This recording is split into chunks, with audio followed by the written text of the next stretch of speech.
Salut les amis, c'est Sofiane, on se retrouve pour un nouvel épisode du podcast. C'est en forgeant qu'on devient forgeron et c'est en galérant qu'on devient humoriste. Voici Galère d'humoriste avec aujourd'hui Monsieur Pascal Lambert. Salut Pascal, comment tu vas? Ça va très bien, merci. Et merci d'avoir accepté l'invitation. Ben, je t'en prie. Oh, c'est cool, ça fait un petit moment qu'on se connaît, qu'on joue ensemble et tout. On s'est rencontrés tous les deux lors de la première partie de Boone à Blanquefort. Effectivement, voilà. Oui, tout à fait, je crois. Mais je me rappelle plus de toi par rapport à un lieu où on jouait. Au Chat Gourmand. Au Chat Gourmand. Voilà. Mais c'est ça, on s'est retrouvés après au Chat Gourmand. Exactement. Et on a joué là-bas pendant très longtemps. D'ailleurs, on en profite pour saluer Sylvie. Bonjour Sylvie. Ah, voilà, qui nous a soutenus autant moralement que culinairement avec cette tarte maison. C'était vraiment génial. Moi, je sais que le Chat Gourmand, j'en garde vraiment un souvenir ému parce que c'est là-bas que j'ai fait mes premières armes. Et c'est là-bas d'ailleurs que tu m'avais donné un coup de main à la collaboration artistique du spectacle. Et je te remercie encore. Je t'en prie. Bon. Et donc, au cours de tes pérégrinations scéniques, tu avais une ou plusieurs anecdotes à nous raconter? Écoute, j'ai cherché. Alors, je dois en avoir plein, mais je sais pas. Je n'arrive pas à trouver. Oh, Alors, en général, les gens racontent des bides ou... Alors non, je peux raconter des petites choses. Une fois, je jouais dans un pub et je jouais mon spectacle, un spectacle qui était musical et humoristique. Oui, mais qui est Pascal Lambert, c'est ça? Mais qui est Pascal Lambert. Et il y avait 4 motards qui étaient dans le bar. Il y avait à peu près que ces 4 motards et 3 copains. Ouais. Et les mecs, quand je parlais sur scène, plus je parlais, plus ils parlaient plus fort que moi. T'avais un micro ou pas? Non, si, j'avais un micro, je crois. Non, j'avais pas de micro.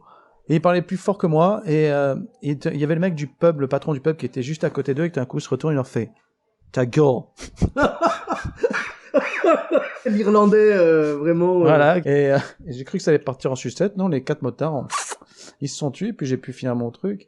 Autre anecdote, une fois, je jouais sur scène à un endroit en pleine rue. C'était très désagréable. Ouais.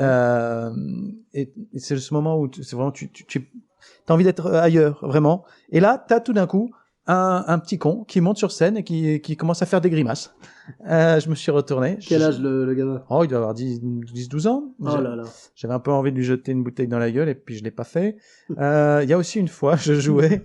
En fait, j'ai des anecdotes. Mais quand même, c'est bien parce que t'as résisté à la pulsion de violence. Ça va. Non, oui, mais attends, on joue dans un endroit très désagréable. Bah, déjà, jouer en plein air, c'est chaud. Et quand en plus t'as un gamin qui vient te voler la vedette sur scène, c'est chaud aussi. Ouais, en plus, ils ont beaucoup plus rigolé à lui. C'est ça qui est...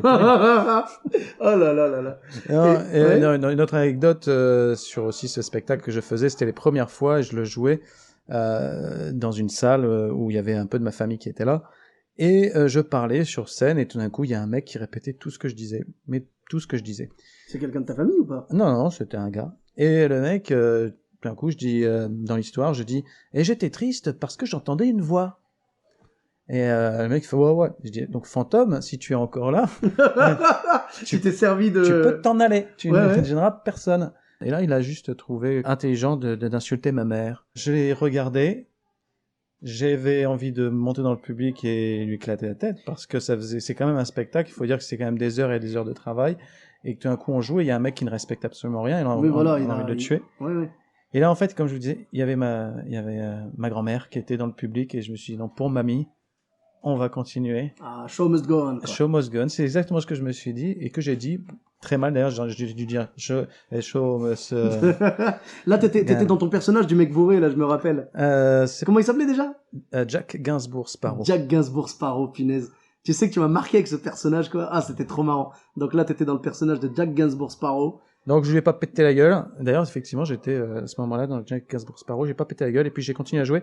Et au moins la colère que j'avais, je l'ai transformée dans la chanson que je faisais juste après où ça demandait un peu d'émotion. Donc j'ai changé le mal en bien pour faire quelque chose de joli.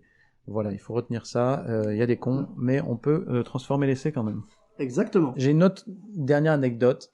C'est que moi je fais du stand-up depuis quelques années et je me suis dit il y a genre 2 ans, je vais me lancer à fond. Là déjà c'est à fond. Et comme je suis comédien aussi, jusqu'à février, j'étais au théâtre. En mars, je tournais dans un truc. Et je me disais, juste après, j'y vais. On était en mars 2020. Et au moment où j'ai voulu me lancer... Bizarre le timing. Voilà, donc du coup, j'ai attendu. Et puis après, ça a repris le stand-up. Mais genre, les lieux, on pouvait pas. Voilà. Donc bon, je reprends en octobre 2020. Je me dis là, je vais y aller à fond. Confinement nocturne, les théâtres ferment, les lieux de stand-up ferment. Voilà. Donc là, j'essaye de repartir, de me lancer, et j'ai très peur. Voilà. d'annoncer un nouveau confinement. Bientôt. J'avoue que c'est dangereux quand même. Et est-ce que tu penses pas que c'est juste parce que Macron il veut pas que tu fasses de la scène? Je pense qu'il y a une jalousie. Exactement. Il y a une jalousie. Parce que mon Instagram, c'est Pascal Lambert président. Donc il a senti La que là, concurrence. ça pouvait partir en sucette pour lui. Et du coup, le mec, il n'arrête pas de me gâcher ma carrière. Eh bien écoute, je suis sûr que tu vas faire en sorte que ta carrière continue le plus longtemps possible et peut-être que tu auras d'autres galères. De toute façon, tu seras le bienvenu dans le podcast pour un épisode retour. Merci beaucoup à toi d'avoir partagé avec nous ces belles anecdotes. Et où est-ce qu'on peut te retrouver sur les réseaux sociaux? On peut me retrouver sur Facebook à Lambert Pascal, sur Instagram à Pascal Lambert président. Et puis c'est tout, parce que j'ai essayé TikTok, mais ça y est, j'ai passé une autre étape de ma vie. D'accord, ok. Et peut-être YouTube, Twitter? YouTube, vous pouvez taper Pascal Lambert, vous trouverez des chansons, parce que je fais aussi de la musique sous le nom de Pascal Lambert, mais aussi sous le nom de Pierre de Capri.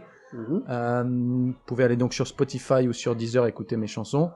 Pascal Lambert ou Pierre de Capri. Ouais, je mettrai les liens, il n'y a pas de souci. Voilà, et puis c'est tout. Et puis là, je suis en préparation d'une série. Ça fait toujours bien de dire ça. Je suis en préparation d'une série.